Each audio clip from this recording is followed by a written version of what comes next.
A principal causa da superlotação dos presídios é o tráfico de drogas. O problema é que a lei não especifica qual é o critério para separar viciados de traficantes. O porte de drogas é crime, mas o usuário não pode ser preso, fica sujeito a medidas socioeducativas. Mas muitos são presos com quantidade pequena de drogas e acabam respondendo como traficantes. A lei chamada de crimes hediondos e também a chamada lei de drogas, que investiram muitas vezes no encarceramento desnecessário, despeito muitas vezes da gravidade ou sob o rótulo de gravidade de crimes cometidos, mas no encarceramento desnecessário de pessoas que acabaram ocupando os espaços prisionais indevidamente. São pessoas que ainda não têm uma situação processual definida. Enquanto a população espera por segurança com a manutenção dos presídios lotados, a realidade nos mostra que os principais criminosos, reais responsáveis pela falta de segurança, raramente são presos. Entre eles estão os grandes traficantes. O problema das drogas é um problema fundamental digamos, na situação de insegurança do Brasil. E essas facções criminosas, esses traficantes, têm poder porque as drogas são ilegais. Por isso tem poder. Então, só com repressão, mandando a polícia militar nas favelas, você nunca vai acabar com o tráfico. Há evidências de que a principal causa de assassinatos no Brasil está ligada ao tráfico de drogas. Tem 60 mil homicídios no Brasil por ano, né? Quantos desses são motivados por droga? Não sabemos.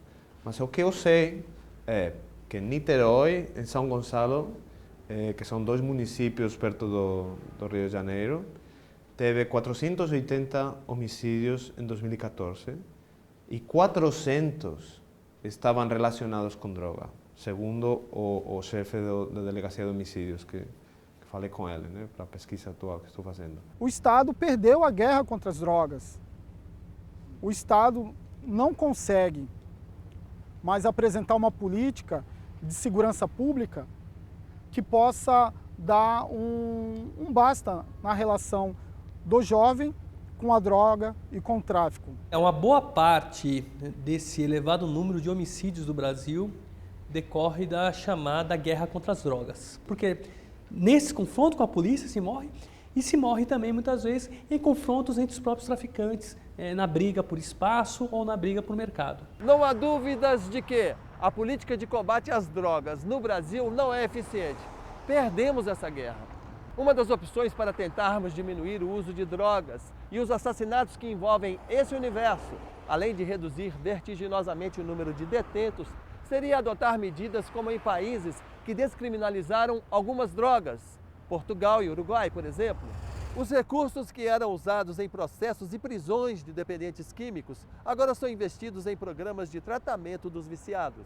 O principal argumento contra a descriminalização das drogas é que você vai ter mais pessoas usando drogas. Esse é o principal argumento. Mas não tem provas. Não tem provas que isso vai acontecer. E o que sim que está provado é que você vai melhorar a segurança pública. Essa guerra contra as drogas beneficia uma categoria, os traficantes. Esses são os grandes beneficiados. A partir do momento que você regulamenta o uso das drogas, chama a responsabilidade do Estado para isso, como, por exemplo, o Estado tem a responsabilidade do controle da tarja preta, não tem? Então, ele poderia ter essa responsabilidade também. Portugal descriminalizou faz 15 anos. E qual foi o resultado? Caiu o número de pessoas dependentes de droga, caiu. A taxa de encarceramento caiu também. E também caiu a taxa de pessoas infectadas com HIV. Eu vivo 24 horas pensando nele lá dentro, né? Nas terça-feiras eu tenho que levar o jumbo dele, aí eu me animo os dias que eu tenho que ir lá. Mesmo que eu não vá ver ele no jumbo, eu fico animada, porque eu vou deixar as coisinhas para ele, né? Essa mãe teve o filho preso, acusado de tráfico de drogas, em junho de 2015. O jovem é casado, tem filhos e trabalhava. Ele estava no bar assistindo um jogo do Corinthians, e aí chegaram os policiais da Ronda, o pessoal fala que era da Ronda Escolar, aí mandou fechar o bar, mandou os dois rapazes embora e ficaram com ele. Algemaram ele, só que meu filho não aceitou ser algemado porque ele não estava fazendo nada. Aí bateram muito no meu filho.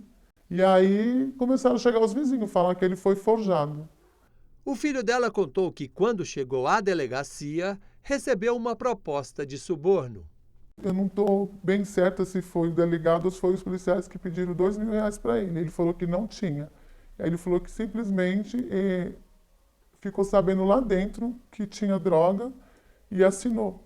Mandaram ele assinar, ele assinou. O jovem ficou 20 dias preso sem ser ouvido por um juiz. Hoje ele já foi julgado, mas a sentença ainda não saiu. Você imagina como vai ser a filha do seu menino quando ele sair? Vai ser mais difícil. Ele mesmo já falou que ele vai ficar fichado o resto da vida dele como traficante. E ele está com medo de sair lá de dentro para trabalhar, estudar. Ele falou, mãe, eu vou sofrer mais humilhação aí fora do que aqui dentro. Porque as pessoas vão perguntar o que aconteceu, eu vou ter que falar. E vai ser difícil para mim criar meus 2 filhos.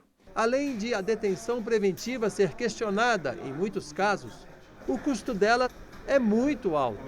Segundo o Instituto Sou da Paz, em 2013, no Rio de Janeiro, 7.734 pessoas ficaram presas sem julgamento, em média por 101 dias. 19% foram condenadas ao regime fechado. 16% apenas alternativas. 10% foram absolvidos. 54% foram detidos injustamente. A manutenção desses presos custou ao Estado 45 milhões de reais, dinheiro suficiente para construir 873 casas populares, 76 postos de saúde. Qual foi o gasto do sistema prisional do Brasil em 2015? Segundo o próprio Ministério da Justiça, quem apresenta os dados até no site aí, o Renato De Vito, que é o presidente, o Brasil gastou 12 bilhões e meio de sistema prisional do ano 2015. São Paulo foi 4 bilhões que nós gastamos. Agora eu pergunto para vocês, e o resultado disso? Quais foram os benefícios para a sociedade em 12 bilhões e meio? Que retorno de tranquilidade e segurança a sociedade brasileira teve com esses 12 bilhões e meio gastos? Mas os gastos podem ser ainda maiores com a ideia de se terceirizar ou privatizar os serviços dos presídios através de cogestão, participação público-privada, a PPP, ou terceirização. É a proposta de um deputado, pois também no Senado, para aprovação, porque não tem uma lei que permite ainda privatizar no Brasil. O que tem ainda é inconstitucional. Tem que ser aprovado. Baseado no modelo americano, no modelo da França. Que são os Estados Unidos começou a privatizar e disparou. Tornou-se o país que tem o maior número de encarceramento. É 100% de lucro. Se custa 1.300, 1.350, eles recebem 2.700, é 100% de lucro. Qual negócio você faz na sua vida hoje que tem 100% de lucro? A indústria da prisão é um grande negócio. No sistema público, o preso custa, em média, R$ 1.500 por mês. Em Ribeirão das Neves, Minas Gerais, com serviços privatizados, o custo é de R$ 2.500.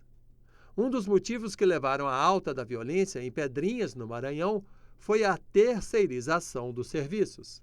O complexo prisional de Pedrinhas, onde os presos foram decapitados, era uma unidade gerida por cogestão. E depois que aquela crise veio à tona, o próprio governo maranhense reestatizou todo o corpo de funcionários de Pedrinha, que era privatizado, era todo terceirizado. Né? O que está para frente de uma política de privatização é uma política de manutenção desse viés exclusivamente encarcerador do nosso sistema de justiça criminal. Diante de tantos problemas estratosféricos, fica uma pergunta: há solução? Solução tem, óbvio, várias. O projeto Audiência de Custódia é isso, conseguimos. Conseguimos uma pequena vitória com um resultado gigantesco. A situação começou a melhorar um pouco aqui na capital paulista a partir de 24 de fevereiro de 2015, quando começaram a ser feitas aqui no Tribunal de Justiça do Estado de São Paulo as audiências de custódia. Uma vez por mês o senhor vem aqui no fórum dizer onde está trabalhando, onde está morando. Esse momento também é muito importante porque a pessoa que é presa pode denunciar se foi torturada ou maltratada. Em todas as comarcas do Brasil terão que funcionar as audiências de custódia. Hoje, elas estão implantadas em todas as capitais do país e em todos os tribunais regionais federais. Na verdade, o objetivo fundamental da audiência de custódia, verificar a necessidade daquela prisão cautelar. Dessa massa de 620, ou mais de 620 mil presos que nós temos, eu posso dizer seguramente aos senhores que 80%, 85% são de pessoas recuperáveis.